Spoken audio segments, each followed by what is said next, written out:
Hello, you guys. Welcome to our online study of Millionaire by Halftime by Presley Swagerty. We are now into chapters 5 and 6 tonight. We are going to literally unpack these two chapters and really talk about and dig into learning how to dream big, chapter 5, and also learning how to set goals and learn what to do during the goal setting process and going after your goals, which is an incredible skill to learn how to develop. So let's get started. Chapter 5, dream big. No, dream bigger. That's the key, is to dream big. And then before I even say anything, if we cannot learn how to dream big, for example, there's nothing wrong with having the dream of, I want to get my products paid for because I just really want to get healthy. There's nothing wrong with saying to yourself, I want to have more money so I can take my family out on the weekends. There's nothing wrong with saying it would really be great to have clothes, some money to buy my kids some back to school clothes in the short term coming up in the next few months. And there's nothing wrong with that. However, when you begin to dream big and start to realize that you can and that it is possible, you start to build your belief in yourself, what you can accomplish in your life, and you start to see that Plexus, or whatever company you're in, if you're watching this and you're not in Plexus, we are all in Plexus. We're all in network marketing in the company of Plexus. We start to believe that Plexus is simply the vehicle that's going to take us from where we are now to those amazing, huge, ginormous dreams. Without getting into massive detail, I have some pretty big dreams myself, and I had stopped dreaming when I was a classroom teacher. I'm going to share some thoughts with you because that's what I do. I'm going to be really honest with you about what I have experienced in my own life because I think that some people might be able to relate to that. You know, personally, I'm very, very attracted to hearing great stories about amazing accomplishments, people that have overcome huge odds. I love seeing personal interest stories that are regarding sports, or, you know, athletes that have huge disabilities and they overcome them. And they have this will to survive, and they don't look at themselves as handicapped, and they look at themselves just like everybody else. Or someone that is facing huge adversity, and they overcome that adversity. So what I would do as a classroom teacher is I thought that, you know, and it is noble, the profession of being a teacher, it is a noble career. We do a lot of help. We are sacrificing a lot of our time for our students, but I felt limited. I felt like there was a ceiling at where I could actually go. There was like a limit to what I could accomplish. There was certainly a limit of what I could do and earn as a living, like monetarily. And I knew that there was a limit. I just felt it in my soul that there was not the opportunity to be able to become more than what I was at that time. And even after 20-something years, it just felt like I was in a prison, so to speak. Even though I was a positive-minded teacher and I loved my profession, I loved my students, it was a cage that I was living in. And so the power of dreaming, I've been able to do it again. And I have a dream board that has some really, I'm looking at it right now, it has some huge dreams on it, like things that I will not be able to accomplish within the next 5 years even. And it's really, really exciting to know and to believe in my soul that I will be able to do those things. And one of those dreams is to have the kind of wealth, to have the kind of residual income and wealth that Plexus will provide, not just for my family and our team. That's great, right? Wealth, financial freedom, and health, right? That's what we want for all of us, for our families. But I'm talking about the kind of wealth where I can literally take something that I've got in my mind and my heart that I feel like God has given to me and go and do that thing for someone else. Go and invest that thing someplace in this world and go and make my mark on this planet by helping other people. And I have some ideas, and I've been toying around with them, and I'm getting to the point where I'd like to start journaling about them. I'm not ready to say what they are, but I think all of us need to start getting to a point where we can envision that this thing is the greatest thing ever that's been brought to us, and that we are literally going to have the capability to do massive, ginormous, beyond our wildest dreams things, you know?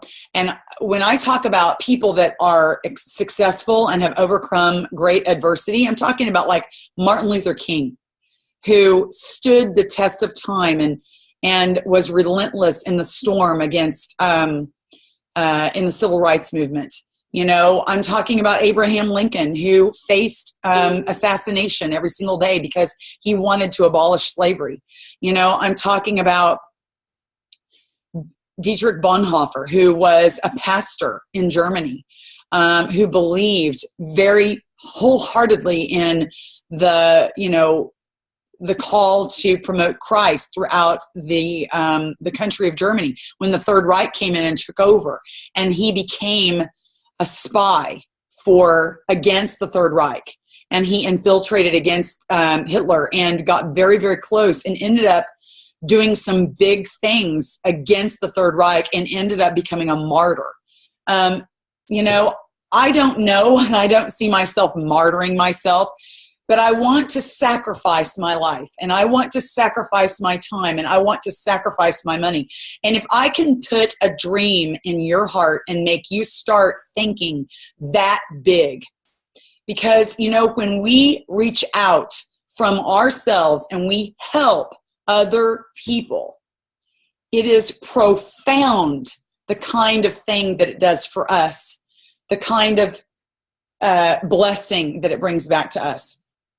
So with that said, I want to start with Napoleon Hill, who says the future belongs to those who believe in the beauty of their dreams. And that is the truth. The future belongs to you. If you believe in the beauty of your dreams, the future is yours, my friends. The future is yours. You will literally just make a trail right straight to success. And it truly will happen. So he talks about the story of the two boys in the woods. And this is where one of them gets into trouble. They're on a pond. The ice is freezing. But there was a break in the ice and one of them falls through. And then the other friend grabs this branch and literally rips the branch from the tree, and it's so much bigger than him, and it's beyond his physical strength.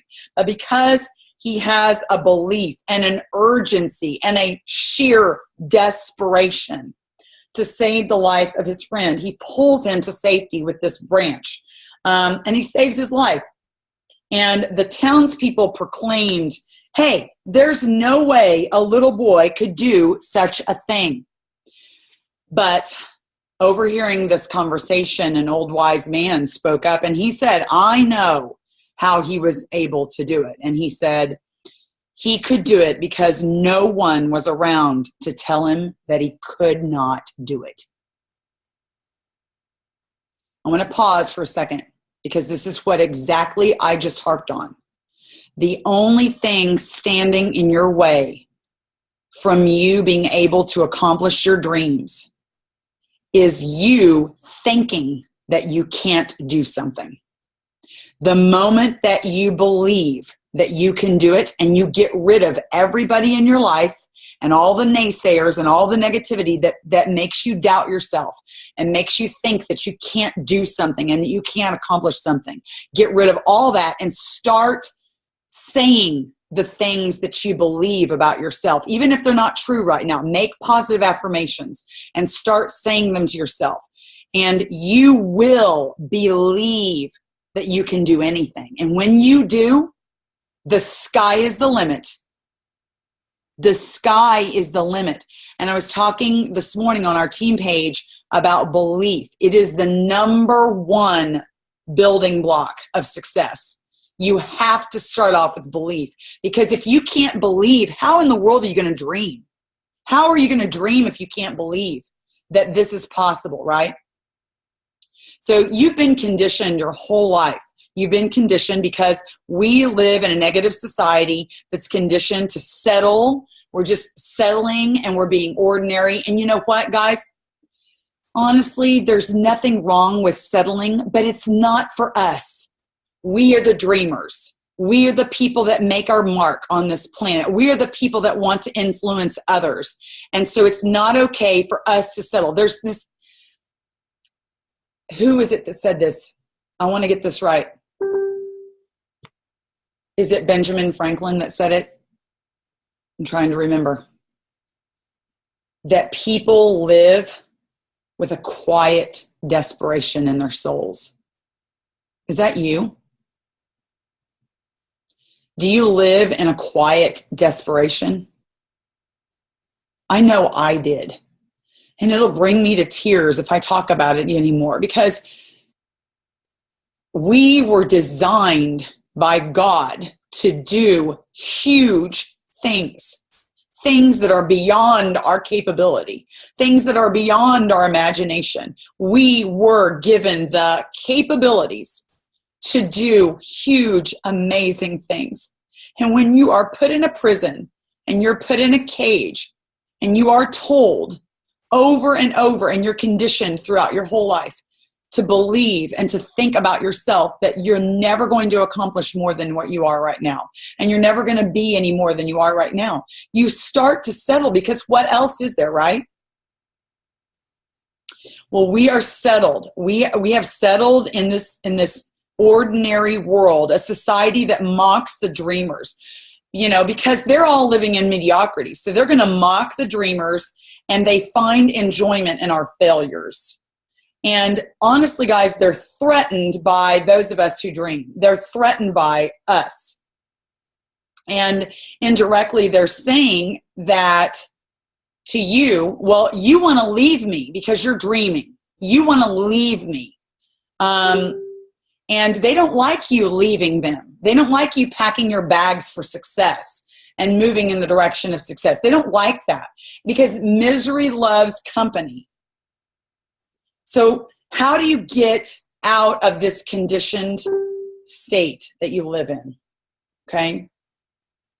I am going to go over The Big Fish by Tim Burton. The main character in this book, Edward Bloom, decided to leave the town of Ashton, Alabama. And he said, this town is too small for a man of my ambition. Do you ever feel like that? I certainly did. I related to this paragraph, and I wrote that out into the margin. This was me. Do you feel as though your ambition has outgrown your surroundings? Do you feel that the life that you're living is not the one that you were intended to live? Your ambition has outgrown your surroundings. I certainly was that. Guys, I'm not trying to brag or anything, but as a teacher, I became too big for what I was doing in the classroom. No offense, we need some amazing teachers. We need people that love what they're doing.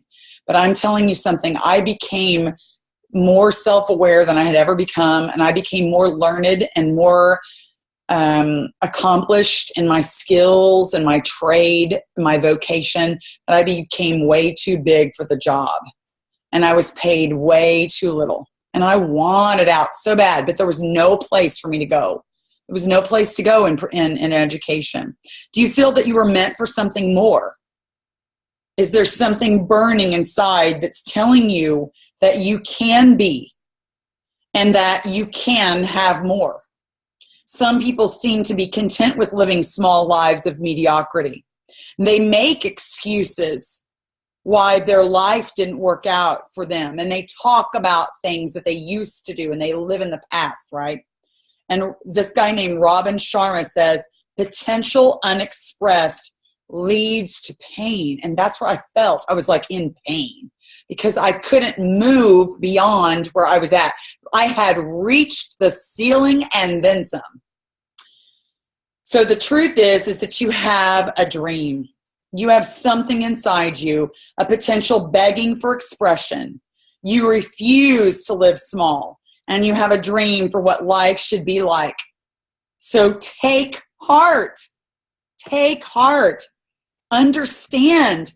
Understand for the first time, you guys, for the first time ever, if tonight is the night, for the first time ever, understand that your dream is possible. It's possible. It is achievable. You can be, you can do, and you can have anything in this life. Do you believe that? Because that's where it starts. Believing that. And then you can do anything. Now, am I saying that you're going to go out and become the president of the United States? No. Am I saying that, okay, I want to be an NBA basketball player, so I'm going to just do that? No, that's not what I'm talking about. You understand the parameters of where I'm speaking, that it makes sense that you have a dream, but it might sound like it's impossible, but it is no longer impossible. Because with Plexus and with network marketing, you can write your ticket. Period. Start believing that. If you have dreams, guess what you have? A passionate life. A passionate life with a fire that burns in you. A fire that is so bright that people see it and they're threatened by it. Go ahead and let them be threatened by it. Let them leave you. Let them walk out the door. Let them unfriend you on Facebook. Let them say rude things to you. And it's okay, because guess what? You're going to have a lot more people where that came from, where that are really going to love you and be your friends and be there for you. Trust me. When you have dreams, you're going to attract other people that have dreams. And those are the best kind of friends to have. Trust me. People that have your vision, people that love helping others, people that want to be bigger than themselves. Those are the kind of people you need to hang with. The most rewarding way to experience life is by passionately pursuing your dreams. And that is when you are literally the most alive. You're the most alive when you're passionately pursuing your dreams. You wake up with a new purpose every morning and you say, this is fun.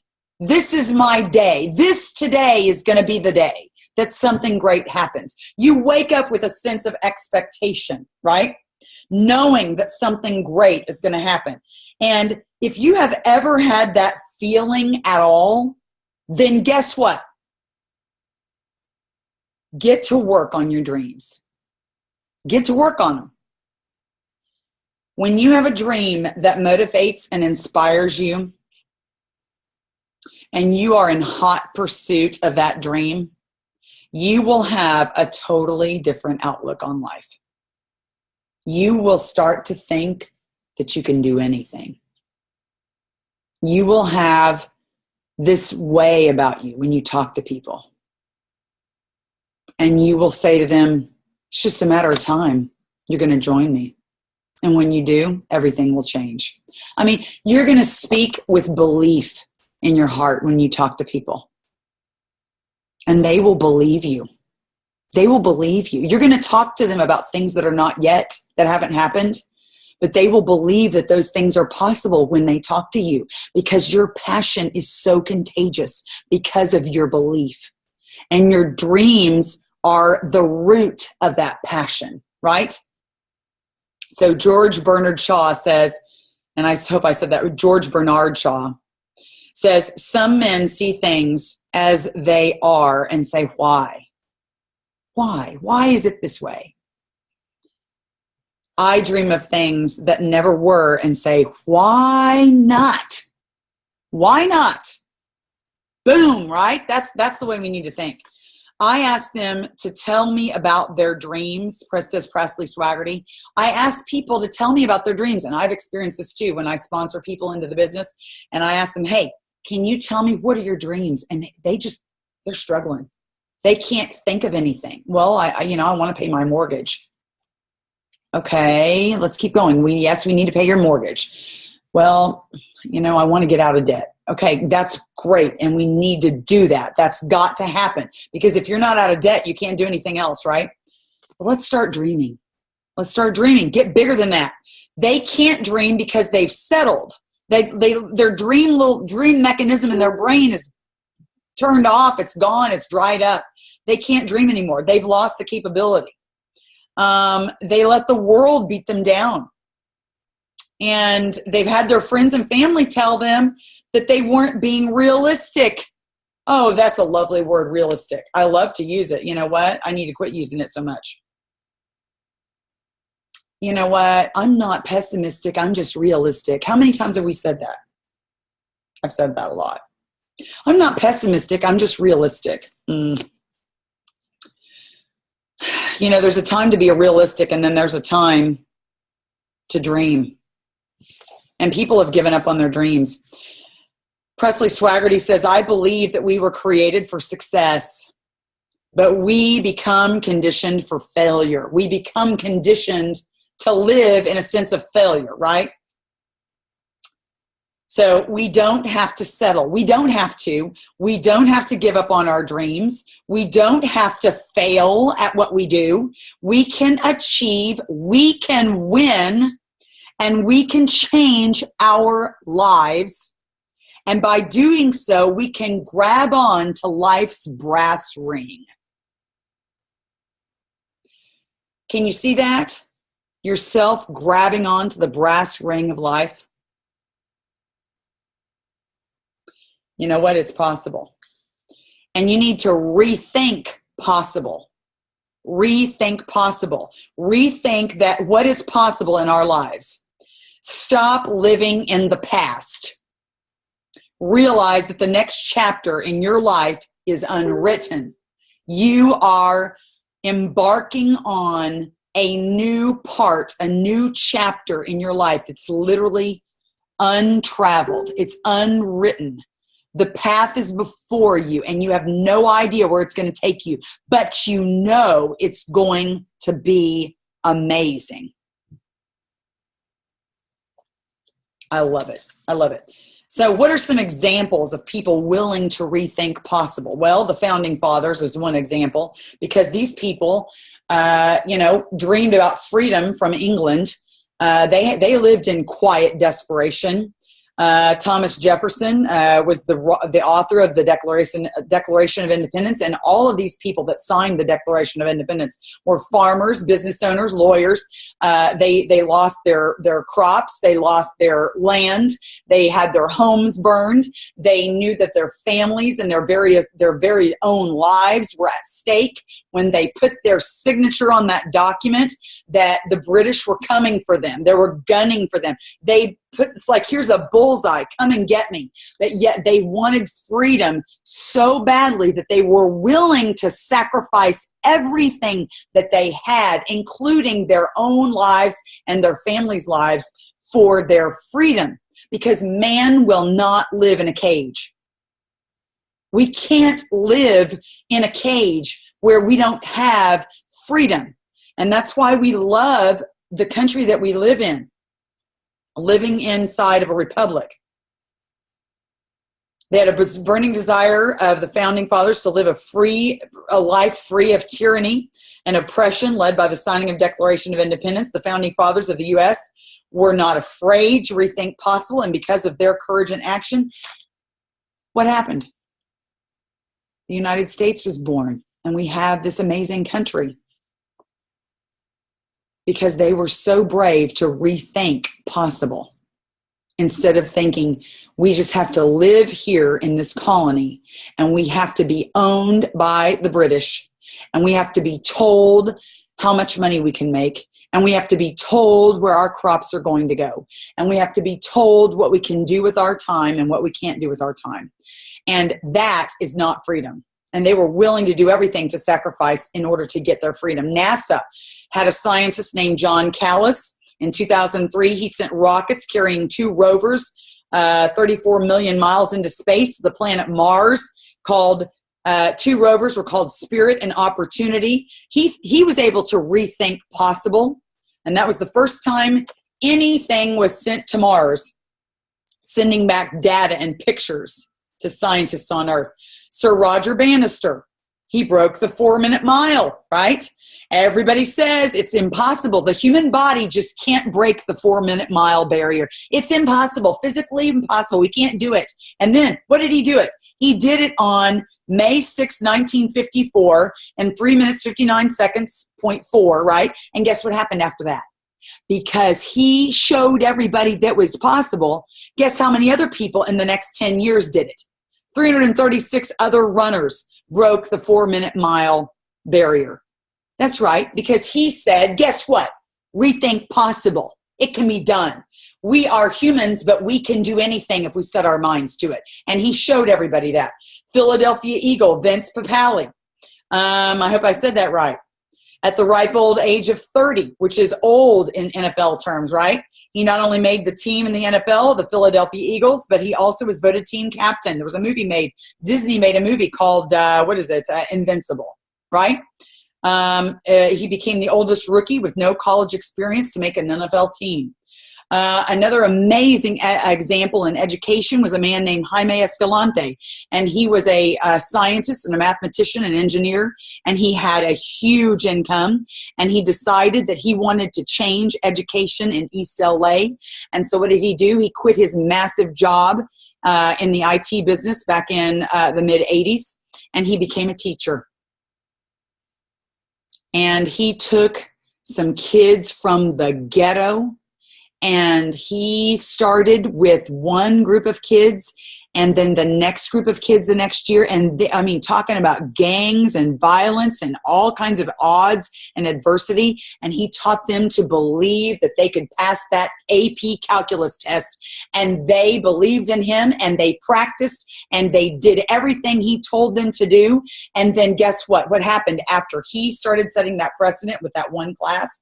Other AP classes formed, advanced placement classes formed throughout the school and then throughout the district in East LA.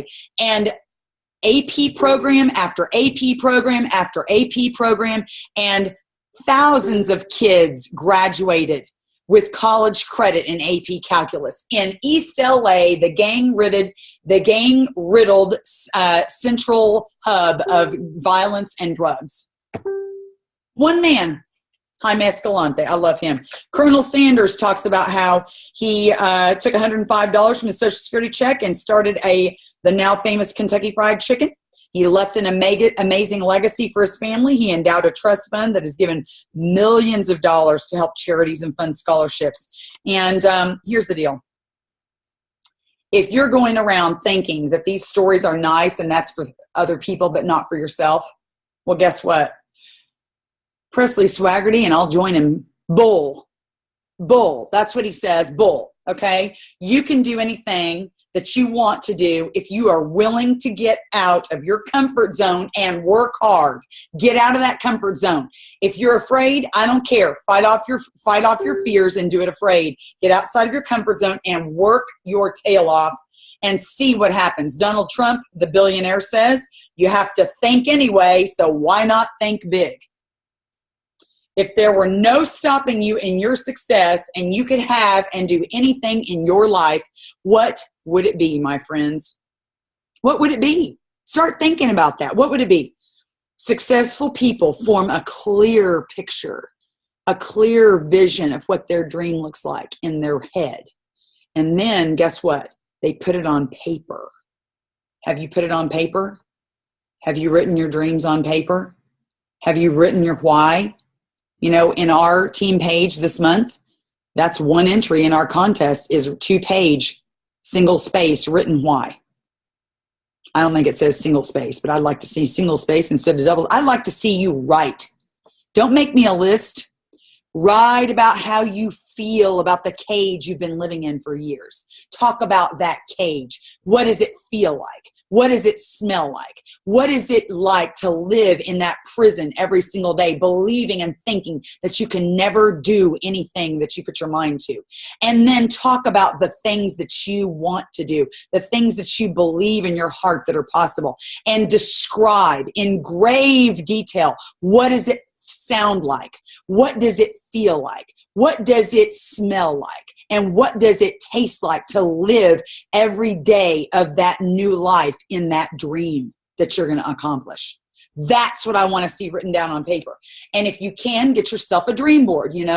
That's what I did. I made myself a dream board, and the entire year that I was working as a teacher to get myself out of teaching and into Plexus full time, I literally laid hands on my dream board every single day and cried and prayed. I prayed and I cried most of the time. Not every time, but a lot of the times, because your dreams are so ferocious and they make you cry. That's the kind of dreams that you need to have. Dreams that make you cry. And get it on paper and get it on a dream board. That's going to change your life. Put it someplace where you can see it, because you will be inspired when you look at your dream board. And we were talking just a few minutes ago about videos, making videos and putting them out there. You know what? Here's another thing. All right. Now you're going to think I'm crazy, right? Because I don't like the way I sound, and I don't like my voice, and I don't like the way I look, and a lot of my facial expressions. I don't. But I'll tell you what I do like. I love my dreams. And when I make passionate videos about my dreams, if I watch them over and over again, it gives me gusto to keep going. So make yourself a video talking about your dreams. Make yourself a why video. Make it passionate where you tear up thinking about what your life is going to be like when you accomplish your dreams, and watch it over and over and over again and inspire yourself. It's like looking at your dream board and praying over it. It's like writing your why out and reading it to inspire yourself. I'm telling you, powerful stuff, guys. Okay, let's move on. Keeping your mind aware. Your brain is far more complex and powerful than the world's biggest computer. So make your mind aware of your dreams, and your subconscious will go to work achieving them. If you do not keep yourself constantly focused on your destination, you will be like a ship without a rudder. You will drift off course, and you will never come close to reaching your dreams. So, coach's tip, don't settle, dream. How are you going to keep your mind focused? Okay, I just described it to you. I'm going to describe it one more time. Write out your written why. That's going to keep your mind focused on your dreams. Okay? Make yourself a dream board. Keep yourself focused on your dreams. I keep looking over here because I'm looking right at my dream board. It's sitting right in front of me, right behind this computer camera. Do not be like a ship without a rudder. Keep your mind focused constantly on your dreams. Do not drift off course. We need our dreams. The Bible, it's biblical. It says, without a vision, people perish. And that's in Proverbs 29:18. You know what? Dreams, they give us hope. We have a hope to move forward, and that's what keeps us going. So when we are brought down by the world, we've got to rethink possible. We've got to dream big. And to be a successful network marketer, you must be a dreamer. Period. Dream. Okay, so what's an exciting exercise? To allow yourself to go there and dream what your life would be like, you've got to rethink the possibilities. What would your perfect life look like? What would your perfect life look like? Remember your written why? Describe it. What's a perfect day in your dream life? What do you do when you get up in the morning? What's the first thing you do? What's the next thing you would do? What's the next thing you would do? Start writing out what a perfect day in your dream life would be like. What would you drive? Where would you live? How would you feel? What would you be doing? Write it out on your written why. And that is how you are going to start dreaming. Okay? No successful network marketing person ever, none, zero, that cannot dream. So you want to be successful in network marketing, you're going to have to start dreaming. That's a skill that you must acquire. So take a look at the page on 44, and it tells you literally how to do that written why. Grab a pen and paper. I'm going to read it because it's right here in black and white. At the top of the paper, write my life plan. Start writing down what you want your life to look like in the future. Imagine the possibilities. Be descriptive as you ink your future on paper. If you want to have it, be it, or do it, then it's important to write it down. I find it sad that most people take more time to plan. Oh boy, yikes. I find it sad that most people take more time to plan a 2-week vacation than they do planning their whole lives. Don't let that be you. Take the time to write down your dreams in these 4 areas of your life: money, relationships, health, and personal spiritual growth. What would your life look like in your dream life in those 4 areas? Okay? He says he cannot emphasize it enough how important it is to have a clear vision for what you want and where you're going. This is important. He created a whole chapter dedicated to dreaming. You must learn how to dream. You must acquire that skill. If you've not done it, now's the time. Now's the time. We're going to go on to chapter 6, stepping stones to your dreams. What are the stepping stones to your dreams? Goals. So how are we going to accomplish our dreams? We can't just have a big old dream and then, well, how are we going to get there? We're going to have to set some goals. So people with goals succeed because they know where they're going, according to Earl Nightingale. So when you have dreams, you now have a destination, right? You have a destination where you're going to go.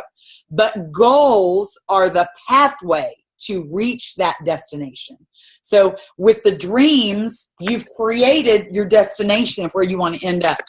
But now with the goals, you're going to have to create a step-by-step plan. I'm going to mute everybody because somebody came on. Goals are going to create for you a step-by-step plan to reach your destination. It's a pathway. So the dreams and the goals are definitely interrelated, right? Establishing goals is a must for achieving success and reaching your dreams. We do not fire a gun without a target. Think about that. How illogical would that be? We do not set out on a trip without a destination. Well, except for my husband. He likes to just start driving, not have any place he likes to go. But I have to have a plan. So you don't set out to drive without a destination. You don't fire a gun without a target. Yet so many of us live our lives with no clue of where we want to end up. And that's what was frankly killing me. That I wanted to do so much and be so much more. And I had the capability inside me and I knew that I could, but with what? And how? How? And with what money? And when? And where? There was no opportunity for me. I felt like I was trapped. Guess what? Not anymore. I don't feel like that anymore. And I want you to join me because the water is warm and it's amazing. And you need to feel that way too. You're no longer trapped in that life of mediocrity. You can break free of it. And this is how we're going to do it. So, people feel unsuccessful because they have not decided where they want to be. So decide where you want to be first, okay? And then what they want out of life, and then they've not set any goals. So you decide where you want to be, And now we're going to set some goals and learn how to get there, right? Goal setting is a powerful tool for thinking about your future and motivating you in turn to turn your dreams into realities, okay? So with a goal and with goals, you know where to focus your efforts. So if you have realistic goals, now you know where to put your effort in, right? So goals are literally the roadmap to your dreams. And if you don't know this acronym, you need to learn it. And you can write it down because it's not in the book, even though he kind of talks around it in various different ways. But we need to make SMART goals. And the acronym is SMART, S-M-A-R-T. The S stands for specific. The M stands for measurable. The A stands for achievable. The R stands for realistic. And the T stands for time bound. In other words, you have to have a deadline, okay? Setting specific goals that are measurable, that you can literally measure as you go, that are achievable. They're not beyond you. You know you can do them. They're realistic. You know that it's something that can be done. And they have a deadline. They're time bound. So when you keep those 5 things in mind when you're goal setting, then this is going to help you to achieve your dreams. So have goals. Number 1, he says, have goals that motivate you. Make your goals so important to you that it's something very big. It's got to be something huge. Know what you really want and make sure what you want, it motivates you. It's got to be big. It can't be just to have an extra dinner out once a week. Okay, that's not big enough. You got to have something really big. And it's got to be more than, I can't tell you what it's got to be more than. Because for some people, getting out of a mountain of debt is a huge motivator. So I don't want to detract from something that's going to motivate you to dream big. But whatever it is that you've got to have something that's going to motivate you. My first goal all last year, everybody is pretty aware of it. It was to get out of teaching. It was killing me physically, mentally, emotionally. And I've described that to you tonight in another sense because I couldn't dream anymore. I couldn't become more than what I already was. Okay, something that's important to you, something that excites you, that you'll have a huge impact on your life when it happens, right? So your goals must be immense. They've got to be immense and matter deeply to you. They must be big and important enough to you that no obstacle can prevent or deter you from reaching them. Motivation is a huge key into achieving your goals. You've got to have that motivation, and the motivation comes from what is the goal. It's got to be big. It's got to be something huge. Number 2, have specific measurable goals. And we talked about, this is the part of the SMART acronym. Clear, well-defined goals. Set precise goals, putting in times, dates, and amounts so that you can go along and measure your achievement and identify if you've been successful in certain areas along the route. Many people dream about being successful, and that's great, but that's not specific enough. It's too vague. You have to set measurable goals. Okay, they've got to be specific and measurable. If you have a goal to make 10 calls a day, for example, then you have a clear way to measure that goal. Have you made your 10 calls that day? Right? Now that's pretty specific and that's measurable, right? So you either made your 10 calls or you didn't. You either dropped the ball or you carried the ball down the field, one of the two. Let's say another example is your goal is to make more money. Well, and the following month you make $100 more. Well, did you reach your goal? Your goal is to make $100 more. Well, did you reach it? Because now you're looking at how much money you made. Your goals must give you a distinct target and an end to work towards. So keeping a specific and measurable goal keeps you motivated because you know that you've achieved your goal that you set out to do. Number 3, it has to be time bound. You have to have a deadline for accomplishing the goal. A goal without a deadline is a goal that you've not fully committed to. Uh-oh, that hits home, right? If you don't have a deadline for your goal, guess what? You've not fully committed. to accomplishing that goal. I'm preaching to self, okay? Just FYI. Not just preaching to you, preaching to me. Because guess what? I've made the deadline of getting out of teaching. So I got to have another goal, another deadline. Right? Preaching to self. You may hit the bullseye or you may miss the bullseye, but you need the target. You got to have that target. If you miss the target, then you make adjustments and you shoot it again. You shoot at it again. So if you miss your deadline, it's okay. You don't get rid of your goal just because you didn't make your deadline. You just readjust your timeline. Keep your goal, just readjust your timeline, right? Pick a new date.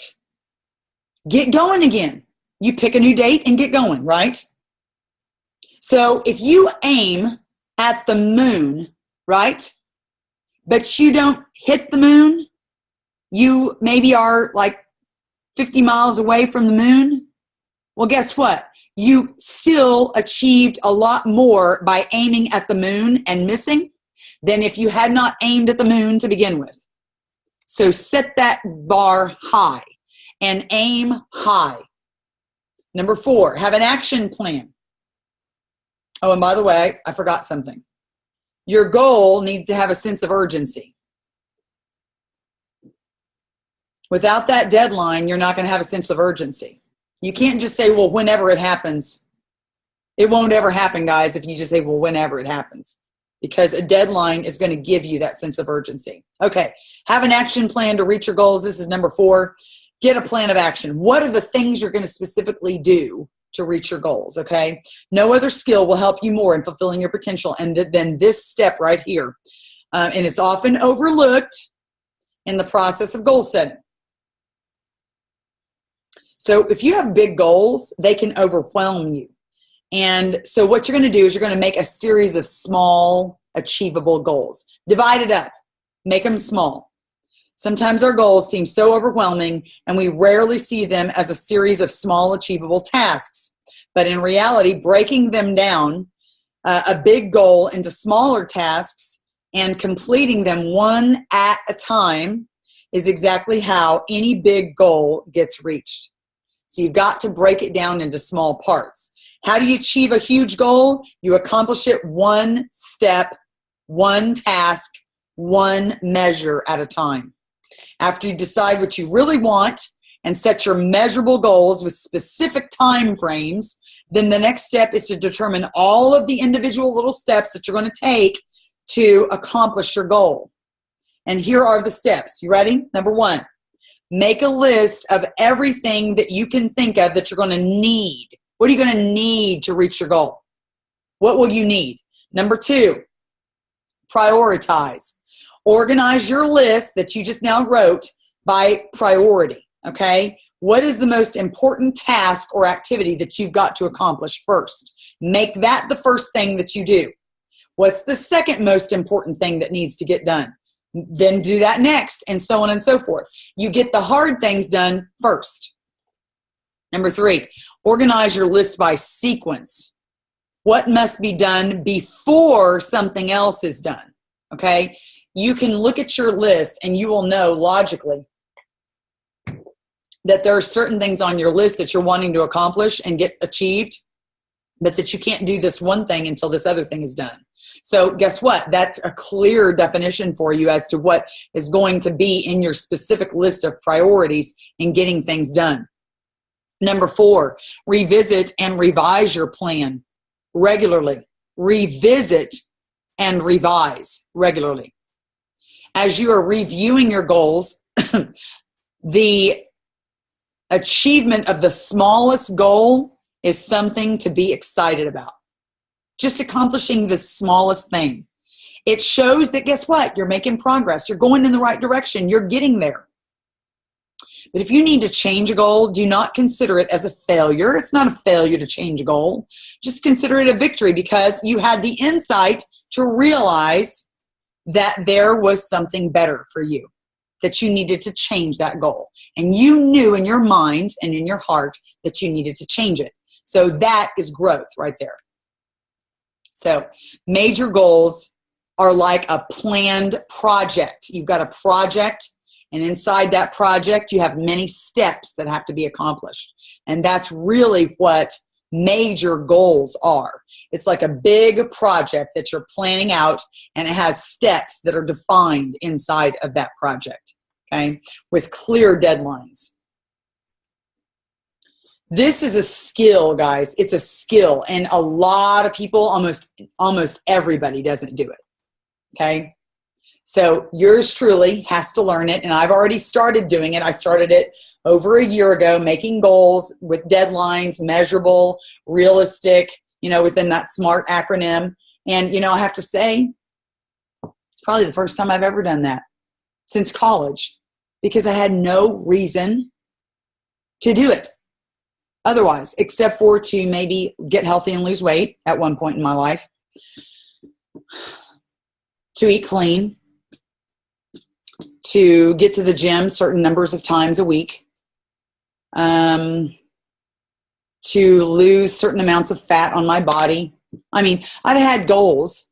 They've just not been beyond what I could do with my career regarding finances or personal growth, except for, my spiritual growth as a Christian, obviously. Had goals for that, obviously. So I think I've always, I'm downgrading myself here by saying that I haven't really set goals. And I guess I did without knowing that I was doing it. But I don't think I intentionally said, I'm going to learn this skill of goal setting, and I'm going to apply it to my life in this area, in that area, in this area. I had never done that formally. So it is a skill, and you have to learn this skill. And it is imperative in order to be a successful network marketer. And it is also energizing to learn how to do this skill. And it's going to take some practice. Okay, so the fifth thing he says is to write everything down. And you do it with positive statements like, I will accomplish blah, blah, blah by such and such date. I will reach blah, blah, blah by such and such date. I will do blah, blah, blah by such and such date. If you were to go into my mirror in my bathroom right now, it says on this laminated piece of paper that's typed out, it says, in the 2015-16 school year, I will, : I didn't even know that was goal setting, but I put that. It's a positive affirmation. I will do this. I will walk across the stage at convention. Guess what? Didn't reach that goal. I will be emerald by convention. Didn't reach that goal. I will eat clean. I would say 8 times out of 10, that's what happened. I will get to the gym at least 2 times a week. That happened. I will turn in my leave of absence at Broken Arrow Public Schools. I did that. See, there's some things I did and there's others that I didn't. But it's okay that those other goals didn't be accomplished within my time frame. Guess what? I'm not going to sit here and go, well, wasn't in Emerald by convention. That's off the list. Well, I didn't get Emerald Extravaganza. I mean, I still have 1 more month to get the Emerald Extravaganza and go to Maui or whatever, Kona. But you know what? I don't know if that's going to happen or not. But I don't just throw it out the window because I didn't reach my goal in a certain time frame that I wanted to do. So that is what you need to do. I just check my goals. They're still my goals, but I'm going to readjust the timeline. So I still have goals that I need to keep on my mirror that have not been accomplished yet, and I'm going to readjust the timeline. I'm trying to use myself as an example here. Okay, so you're going to use these positive things that say, I will reach, I will do, I will accomplish. Instead of writing something like, I will buy a new home, write this: a 4,000 square foot traditional house with 4 bedrooms and 3 baths and a view of the mountains on 10 acres of land. Do you see a new home in somebody's mind is this little cottage somewhere in the middle of all these other cottages in this crowded neighborhood? But when you write it the way he wrote it just here, 4,000 square foot traditional house, 4 bedrooms, 3 baths, view of the mountains, and 10 acres of land. Oh boy, honey.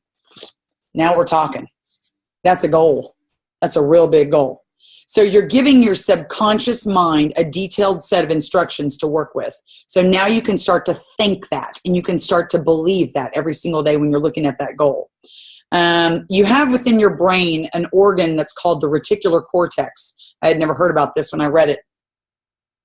And what it does is it routes thoughts to turn into opportunities.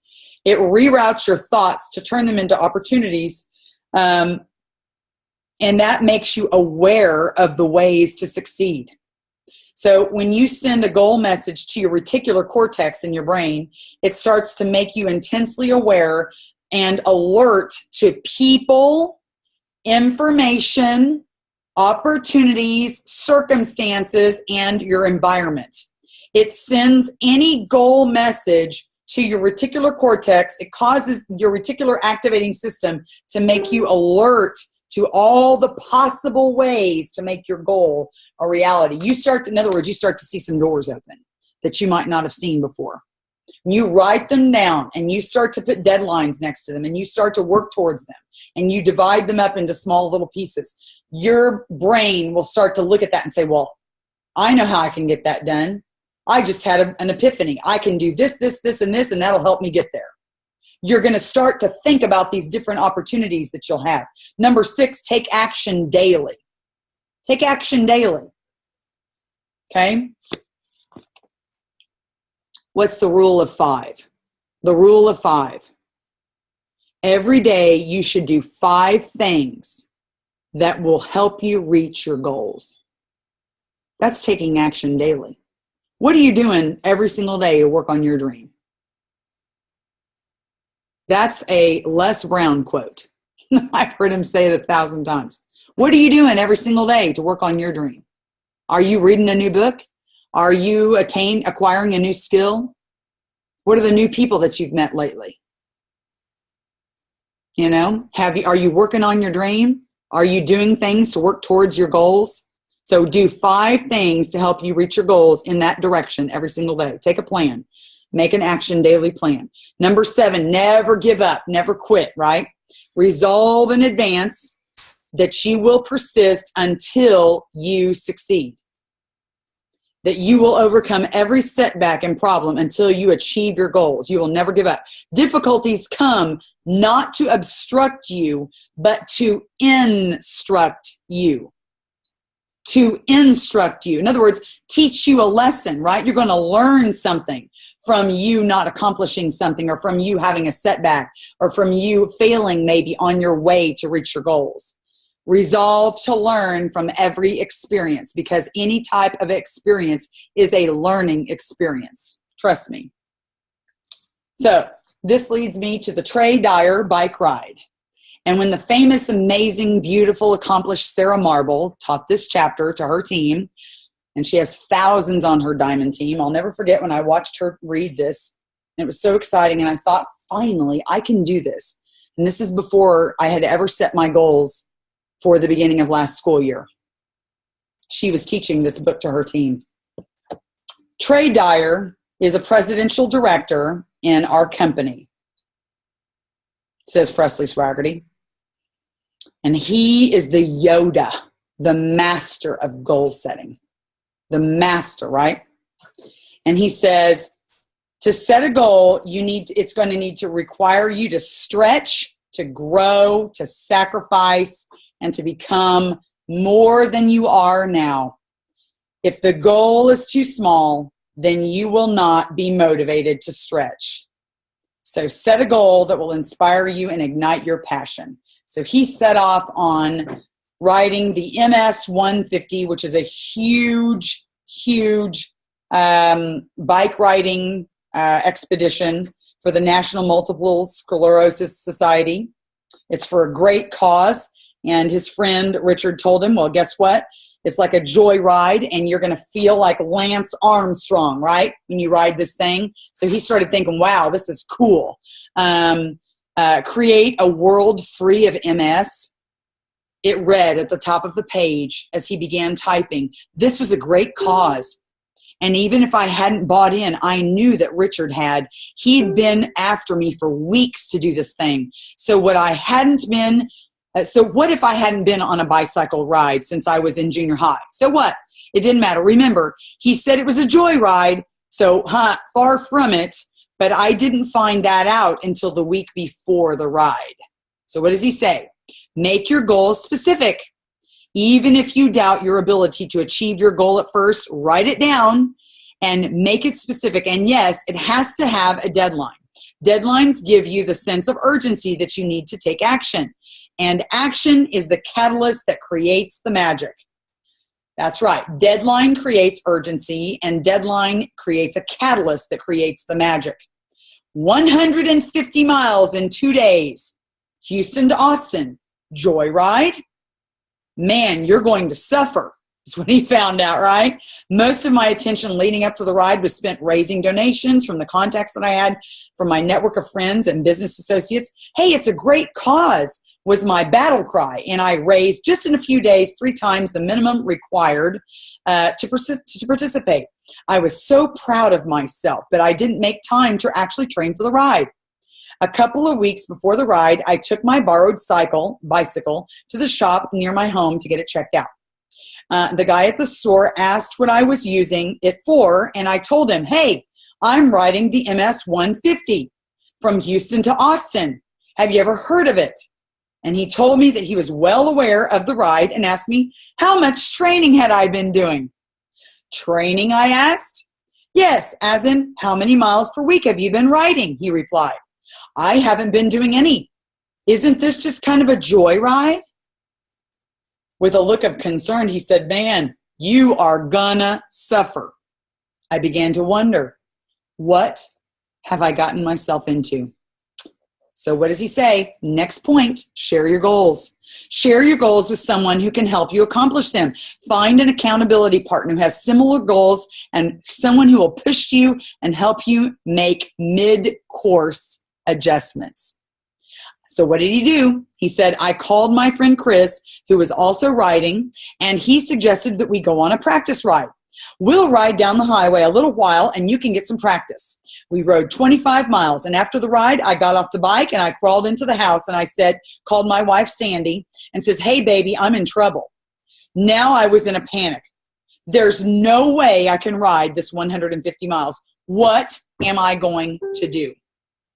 Next, I phoned Richard, the genius that tried to get him to do this thing, right? And tried to back out. And he wouldn't let me back out. And he said, trust me, man, you can do it. So as I hung up the phone, the magnitude of what I was about to attempt and the total lack of preparation started to sink into me. There was no backing out. So what did he do? Planned his journey. So plan your journey.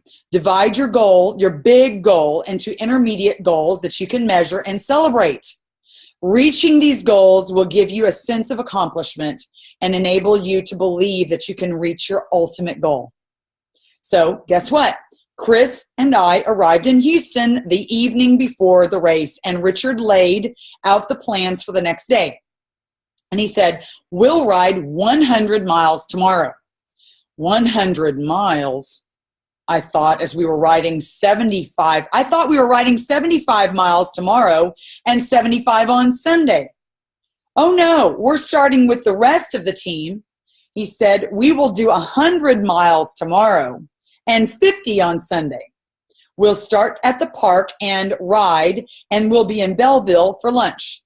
From there, we'll go to LaGrange for the night.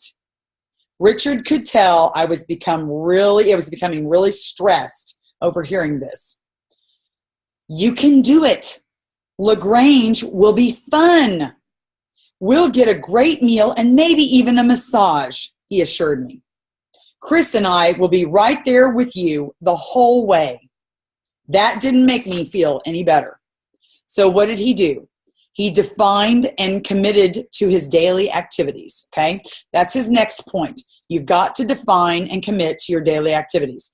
Break your intermediate goals into bite-sized activities or daily goals. Then commit to those activities. If you accomplish your daily and weekly objectives and stay persistent, you will eventually accomplish your ultimate goal, which is committing to and accomplishing these small steps is the key to your success. So what did he do to do that?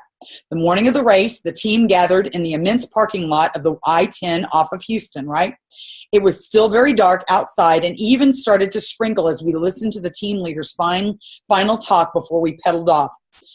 I'm really worried about this day today, he told Richard. Oh, it's 11 miles to the first checkpoint. We'll stop there, we'll refill our water bottles, and we'll have a banana, right? Don't worry about the rest of the day. Just make it to the rest area. That's all you've got to do. Do you think you can go that 11 miles? Well, sure, I can go that far. As we started on the journey, the butterflies in my stomach disappeared.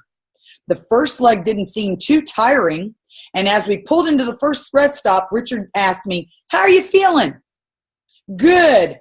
That wasn't so bad."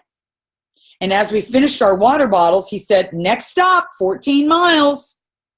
As we pulled out into the highway, I noticed all the riders funneling into this rest stop. Some 13,000 cyclists would stop there that day. What a huge event. The second leg wasn't much more difficult than the first, and I was getting more comfortable riding in the group and felt like we were really accomplishing something. We were a river of cyclists riding for a great cause. At the second rest stop, there were vendors, and there was even a band playing some classical rock songs. This ride was starting to be fun. Next stop, 11 miles. Remember those bite-sized activities? Track your results and celebrate your victories. The next point that he gives. Reviewing your results gives you the ability to make mid-course corrections and keep you on the right track. Rewarding yourself when reaching intermediate goals keeps you motivated and energized. So as the day wore on, we repeated the same routine over and over again, always pedaling for just the next rest stop. And at the lunch in Belleville, we talked about how many legs we'd already accomplished and how many we had completed and how many we had left to go. I was surprised how good I felt. And I started to believe that I could actually finish this 100 miles for day one. Notice that he reviewed how far he had come and all the little rest stops in between. And then they looked at how far they had to go. And that gave him a sense of belief that he could actually finish the race. I love that, okay? So when we rolled into LaGrange that afternoon, I breathed a sigh of relief. Oh, one day down and one day to go. I was exhausted, but I was excited. We treated ourselves to barbecue, ice cream, a massage, and a shower. I cannot even imagine the pain of trying to get back on that bike tomorrow morning, I whined. Oh, don't worry about it, said Richard. Just soak into the moments. Just soak them up, right? Keep your eye on the prize. This is the last and final point that he makes. Keep your dream in the forefront of your mind. Visualize often what it will be like when you accomplish it. This pulls you through the tough times. With any big goal, you will encounter obstacles, sometimes even seemingly insurmountable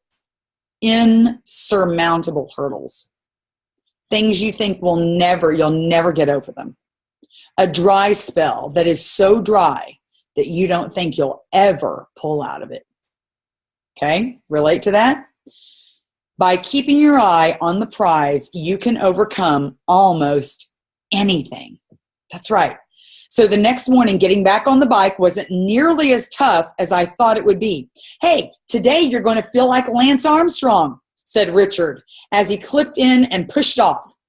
With the addition of a few more hills and the ride was a repeat of basically the day before. How many miles until the next stop was the phrase of the day. We took turns drifting off of each other and even raced down a hill or two.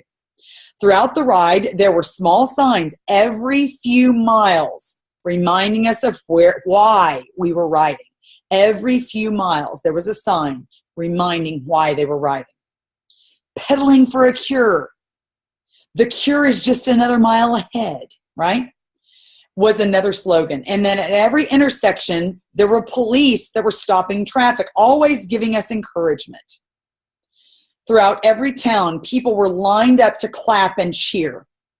And when we finally got to Austin, people were lining the streets to the finish line, cheering us as we rode by, feeling just like Lance Armstrong. After the ride, we celebrated with friends who had driven to Austin to see us finish. It was an amazing feeling. I will never forget it. The MS 150 was one of the most rewarding and grueling experiences I have ever had. I'll never forget the feeling of accomplishment after pedaling 150 miles. I would not recommend attempting this without training, but it illustrates that by taking a goal and breaking it down into manageable activities, and then committing to those activities, anything can be accomplished. I love that story. So what's your daily to-do list? You've got to start committing to making a to-do list the night before you go to bed. Decide each day what you want to accomplish, and you work with a purpose, because either you run the day or the day is going to run you. And I've noticed that's happened to me since I've been out of school. If I don't have a list of activities that I want to get accomplished for that day, I end up on Facebook, I end up on my computer, I have one thought that leads me here, another email that leads me there, another chat that says, hey, can you answer this question? And before you know it, I am off in 30 different directions, and I did not start accomplishing anything that I knew in my head had to be done for the day. But because I did not get it on paper, it never began in the first place.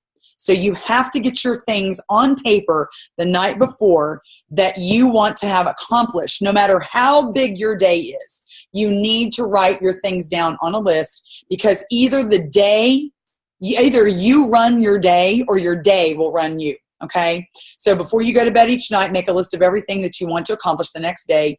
Prioritize that list in order of importance, so that when you open your eyes in the morning, you hit the ground running and you think, this thing I've got to get done first. Okay? And in turn, it helps you to reach your long-term goals. Okay? You become more productive. So he says, I hope that you now understand the importance of having dreams and setting goals. Because if you don't already set goals, you're going to need to do so. You're going to need to start it now. Okay? Start it now. As you make goal setting part of your life, you will achieve network marketing success. You will be a success. So what does he say? And look, I wrote, awesome. It's awesome, right? I've got to read the homework. Grab a sheet of paper and a pen and complete the powerful exercise. On the top of the page, write my goals. My goals. Number 2, now look back at your homework from the last chapter with your dreams, right? Remember all those dreams that you wrote down? Not a list, but an emotional diatribe of what it feels like to be locked into the life you are right now, and a way that you feel and think it's going to be when you live the life of your dreams. Okay, so grab those dreams, copy each dream down, and under each dream, make a list of everything that you've got to do to accomplish that dream. Those are your goals. So you take your dreams and then you write down the things underneath each dream that you have to do. Okay? And those are your goals. And then we're going to start setting short, measurable little segments to reach those goals. And you're going to start accomplishing those goals one after the other. And if you have to just do one at a time, that's okay. Go for one goal at a time. Sometimes you're going to hit multiple goals at the same time. When you're finished with the list of your each dream, ask yourself this powerful question. Which one of these goals, if it were to be accomplished now, would have the greatest impact on my life? And whichever one that it is, it should stick out to you, okay? It will have the greatest impact, and it could help you achieve some of the other goals on your list. Oh my gosh, this is so important to read this over and over again. Make this one goal your absolute obsession. Some refer to this as your definite chief aim, the thing that you definitely are achieving to gain, right? But whatever you want to call it, make it your duty that you will start to achieve this goal.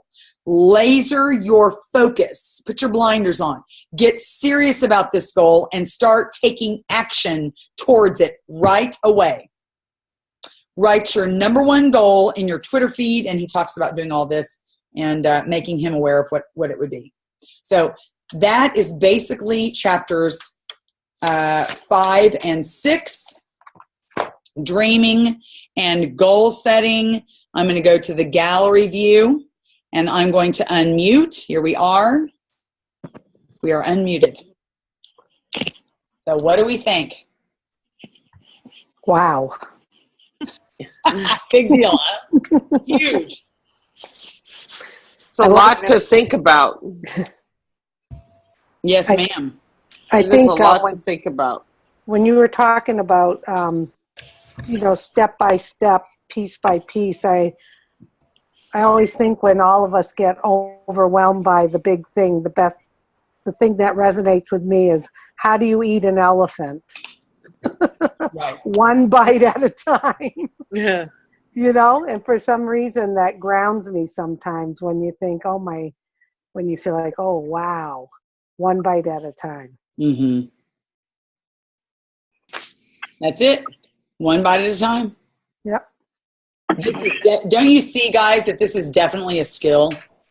Oh, yeah. This is not Big just time. some inspirational book that we're reading. We are learning definite skills by reading each chapter. Yes. Yeah, this last thing that we talk about really threw me, and that's why I was saying something to think about. What is your trigger goal? What is that one goal that's going to drive the rest of your goals? And I'm sitting there like, oh my God, I don't know. I'm going to have to. Yeah, I see that face. It's eye-opening. We've never done this kind of thing before. So, Yeah. And I'm including myself, We just live where we were living our whole lives because we had no other options. But now we have options to achieve the greatest things on the planet. And so, Right. we're learning to think bigger and we're learning to dream bigger. And so that means goal setting. So, I mean, you have dreams and you have steps to get there, but trying to define that one that is going to drive the rest of that, it's like, wow, okay. It's like my mind can't even wrap around it right now. It's like, but I'm thinking, it's like, okay, now I've really got to sit down and think about this. What is that one going to be? Well, remember where it starts. It starts with the dreams. You can't Right. start with writing a bunch of goals down. You have to have your dreams first. Right. Okay, so think about this in terms of your like life. And I'm not backwards. Yep. Think about this in terms of your life, and I'm not going to get really specific, but I could use myself, but I'm going to use you. So you have you have a goal that's like really right in front of you, and I know what it is. I'm not going to say it, but I know what it is. And it's driving you more than any other goal. It's like this thing that you're dying for, right? And so that's your thing you've got to do. So how much money you're going to need in your account to do that. And so what rank you're going to need to get there. Right. Okay. So now we need to take that rank and we need to take that goal and we need to divide it down into blocks of accomplishment. And then we need to put action steps underneath each block. And they need to be short and measurable steps, right, to that big goal, to get you that thing that you want right now that's in the short term and that's in the interim. Now, you have dreams that are beyond that. They're going to be in the next decade, the next 5 to 6 years, right? But you have something right now that you want so badly that you're desperate for it. And I know what that is, and I'm not going to say it unless you ever want to. But what I'm saying is that's how you do it. You get your dream first. You get your dreams on paper. And then you pick the thing that is you're desperate for. And then you take that and you set a goal. You've got to figure out what you're going to have to do to achieve to get that dream done. And then you start breaking it down into segments and then put an action plan and then start applying all the little daily tasks in order to get there. Right. So I think I'm doing that by digging in. I'm just dug my feet and dug my heels in, and so I think without actually putting it on paper, I have realized that and done it. But I've got to really sit down and sit with you and we can do it. Make it for sure action. That goes for anybody on here. If you want to sit down and plan your goals and your dreams, all that with me, map it out. You did it for me already for Leaders Retreat. That's a good one. Yeah. And you did it for me for Fast Start Gold, which I know I didn't hit, but you know, I have 5 team members now, and I started this book club with 1. I think with me, you know, I made my dream board, and I don't know. I guess I was thinking that those were goals, but I see that I need to make smaller, like everyday things that I need to accomplish, like, you know, written down and whatnot to be able to do that. I think it really like hit home, that just definitely that part for sure. Awesome. I love that, Frankie. I love that you just learned that. You learned the difference between dreams and goals. You did. My goal list looks so different from my dream board. Yeah. It does. Really? Yeah, because my goals are like action steps to reach my dreams. Like if I'm going to try to hit, like my dream was to walk across the stage at convention. My dream was to hit Emerald by May 31st. My dream was to, my dream was Emerald, to get out of teaching. That's my dream. So what are my goals? To make it by May 31st, to walk across the stage at convention, to put in my leave of absence. Those are my goals. The goals are different from the dream, but they are action steps and little building blocks to get to the dream. Somebody was going to say something. That was me. I'm going to be my bold self here and say that everyone on this call that's part of Plexus, their bigger goal should be to either mine is to get to Diamond, but at least to get to Jewel. Because if you miss it, great, but at least you worked your butt off to get there. Because a lot of people, like, going Diamond it's not something they need to do. It's something that's achievable, but it's not like what they're going for. I'm going for Diamond because I'm trying to be able to live in Silicon Valley. Because right now I can't. I just moved into my parents' house on Friday because there's mold in my home and it was killing me. I sound like this because I now have bronchitis and severe asthma and I can barely breathe. Right. So I moved into my parents' house on Friday with my husband, which I absolutely did not want to do. Yeah, that stuff is toxic. Yeah. And neither did my husband. Right. And so I'm trying to go Diamond because I don't want to live in my parents' house. That's my big goal. Yeah. And I have little goals each day to get there. Like you were talking about the time management thing. There's a 4 quarters chart that Allie posted on her team page. I have to find it. I don't know whose training she got it from, but it's awesome. It's like the first thing you do is your critical follow-ups. The second thing you do is IPAs. The third thing you do is manage your team. And then the fourth thing you do is casually scroll Facebook and Instagram. You do not do that until all those other 3 things are done. And I have started doing that, and I'm so much more productive during the day. Right. IPA first. Yep. IPA first. I think we took that out as gold training at convention. Uh-huh. Right. It sounds like something we did. Yeah. Okay.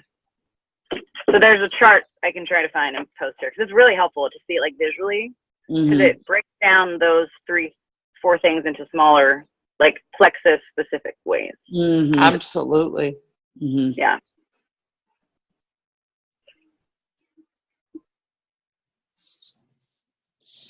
Does anyone else have a question or comment or, don't be shy. Don't be quiet. Don't feel like there's others that are talking more than you. Go ahead and speak up.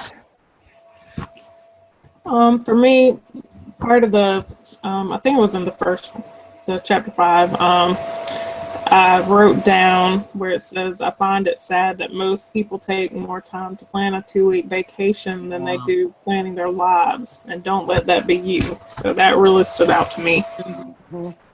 Yes, it did. Yep. Yeah. Mhm. How many times have we done that? A lot. A lot. I wish Always. I could take a 2-week vacation. That's never happened ever. You know. But a 2-day vacation I could pull out. But yeah. Put that on your dream board. Yep, that's one of your dreams. Yeah. Suzanne, you've been excellent doing this. Oh, Really. thank you. Yes, You really he has. present very well, and We just watch in awe. appreciate it. We appreciate it. Well, I appreciate you guys for saying that, because sometimes I'm thinking that I'm too long-winded, or that I go off and I chase rabbits and do too much personal reflection. But I don't know, natural teacher. I think we're just totally focused, like engrossed in what you're saying. Yes. Yeah. Well, this is like our team power punch for the week. Right. Yeah. Get you I look kick-started. Yeah, because it energizes me. It's Plexus Church. Yeah, no kidding. Yeah. Amen. Who said Yeah. that? Yeah. That was Heather. When you teach something, and this is something that all of you need to understand, and I know some of you have taught others. You know, Mary has been a nanny her whole life, and she's taught her kids that she's been responsible for. And Susie has been a corporate trainer and an inspirational leader to various teams. And, we've all taught somebody else to do something at some point, whether it's your child. But whenever you teach it, you learn it. Mm-hmm. And especially when you teach it, you ingrain it into yourself. Mm-hmm. So. And adults really like to learn with storytelling. As adults sharing stories. So when you say you go off on chasing rabbits and self-reflection, but when you're talking about what you're doing, everyone else is thinking, how does that apply to me? And it gives good examples. Right. So I find that this book has been far more instrumental because of that. Then, and I'm not bashing any other books, but this book definitely gives you concrete ways to do things. Right. Instead of just a high-level view of like, oh my, how would I achieve being such a leader like that? This is a little bit more palpable. Right. Because To every man. the 21 Laws, is theoretical, and it's still topical. You're studying the philosophy of leadership, and you're studying the theories of leadership, and the approaches and the mindset of leadership. But this is the practical, step-by-step process to becoming successful in network marketing. Right. And it really is crucial. I think it's a crucial book. And that's why the amazing, outstanding, brilliant Sarah Marble just highly recommends it. It's one of her top books to give anybody that joins her team. Millionaire by Halftime. Yeah. Mm-hmm. Good choice. Love it. Mm-hmm. Well, if there's anybody else that wants to say something, speak it now. I got to walk Choo Choo Charlie. Okay. I'll tell you what.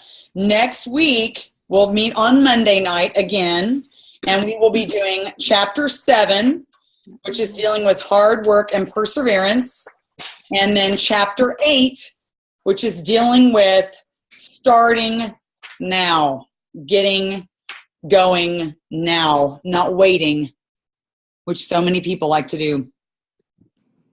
Right? Mm-hmm. Okay. Thank you. Awesome Suzanne. sauce. You're welcome. Thank you. Yeah, Thank you. Thank you. Love all of you. Mwah. Guys. Suzanne. Good night. Good night.